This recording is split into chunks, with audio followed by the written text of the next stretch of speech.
les données du ministère de l'Environnement et des Ressources forestières, le taux annuel de déforestation atteint 0,21% entre 2000 et 2015, soit 2530 hectares par an. Une étude réalisée en 2017 évalue la quantité de bois énergie consommée au Togo par les ménages et autres catégories socio-professionnelles à plus de 7 millions de mètres cubes par an et les projections indiquent que ces besoins vont augmenter pour atteindre 10 millions en 2030 pour doubler en 2050. Ce qui représente un impact considérable sur la capacité du potentiel forestier à couvrir les besoins de façon durable. Aujourd'hui, chaque année, le Togo perd plus de 2500 hectares de forêt, contre seulement un reboisement de 2000 hectares. Donc déjà, vous comprenez que le taux de reboisement est élevé et si ça continue ainsi d'ici quelques années, notre pays sera dénudé de ses forêts.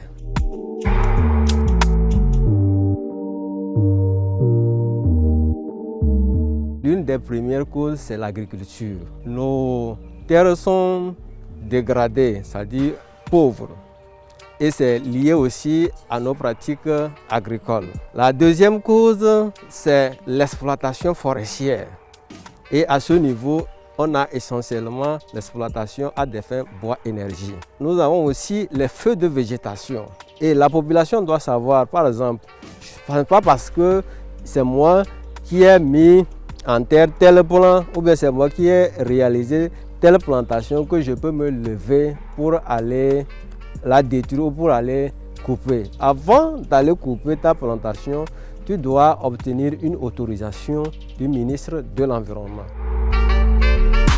Toute une panoplie de conventions internationales et sous-régionales sont ratifiées par le Togo et viennent enrichir le cadre juridique national de protection de l'environnement et à la conservation de la nature. Plusieurs institutions sont également créées en vue de veiller à la mise en œuvre de ces dispositions juridiques. Mais malheureusement, il existe une mauvaise coordination entre les différents ministères et services concernés par la question. De même, les contrôles sur le terrain ne sont pas suffisamment efficaces pour lutter contre ce phénomène en raison des problèmes de corruption.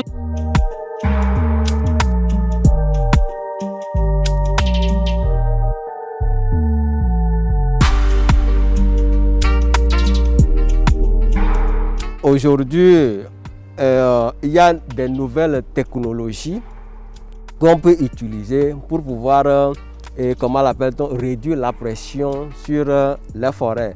Je veux parler par exemple des biogaz, l'énergie solaire. Et c'est là où il faut saluer aussi l'inauguration récemment de la centrale solaire de Blita. L'une des alternatives pour limiter les pressions sur l'environnement est la fabrication et l'utilisation du biogaz. Que ce soit les ménages, les écoles, les universités, les hôpitaux, tous peuvent profiter de la transformation des déchets pour réduire l'utilisation des énergies fossiles au profit des énergies renouvelables et préserver ainsi l'environnement. Depuis 5 ans, donc, nous sommes préoccupés, de plus en plus préoccupés par les énergies renouvelables parce que la ville capitale Lomé s'approche de nous. Et le peu de reboisement que nous faisons ne fait pas face. Donc le biogaz est bienvenu pour compléter les sources d'énergie que nous avons et on l'espère progressivement les remplacer. Et surtout, ce qui nous intéresse au plus haut niveau aujourd'hui, c'est le digestat liquide qui est un engrais de bio de haute qualité qu'on n'a jamais vu dans notre zone, en tout cas pas sur la ferme, supérieure au fumier que nous avons l'habitude d'utiliser, au compost que nous produisons de plus en plus sur le centre.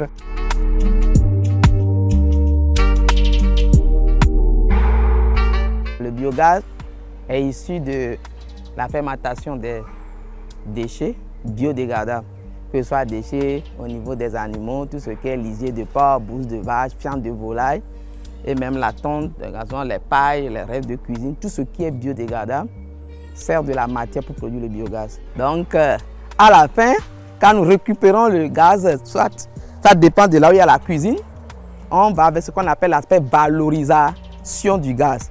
On peut valoriser le gaz en termes de cuisson, en termes d'éclairage direct il y a les lampes à éclairage direct, ou bien en termes de recyclage de ce gaz en électricité pour même faire fonctionner tout ce qui est ordinateur, tout ce qui est vos télés, vos ampoules électriques. Donc si vous voulez passer par la variation électrique, c'est un des systèmes. Il y a le système artisanal, il y a le système aussi moderne qui, d'une manière hybride, transforme votre gaz en électricité pour vous. Le gouvernement togolais devrait faire des efforts pour apporter son appui aux initiatives de ce genre, comme cela a commencé avec l'énergie solaire.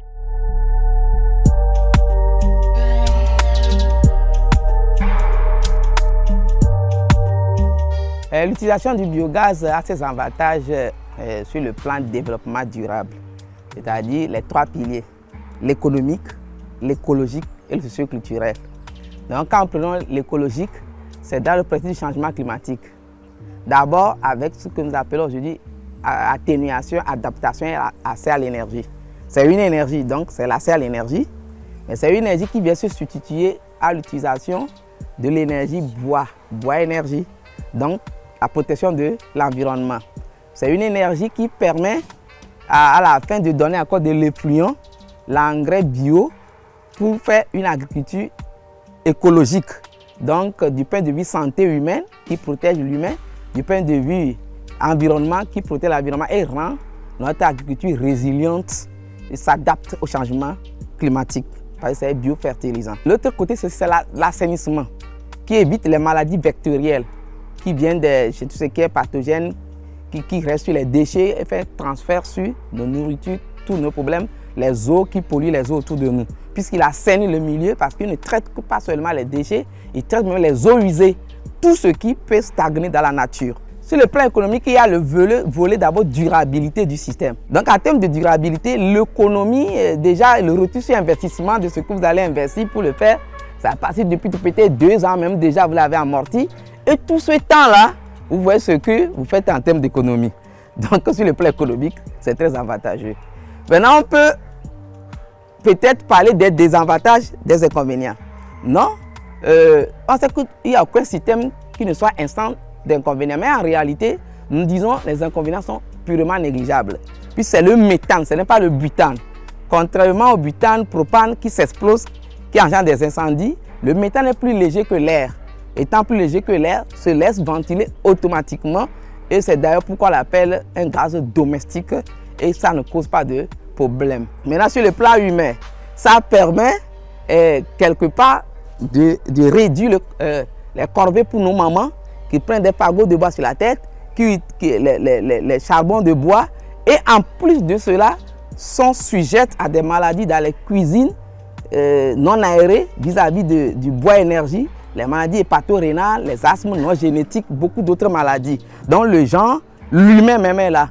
Et nos frères et nous-mêmes qui pourront l'utiliser pour apprendre à l'école, pour avoir un développement aussi intellectuel.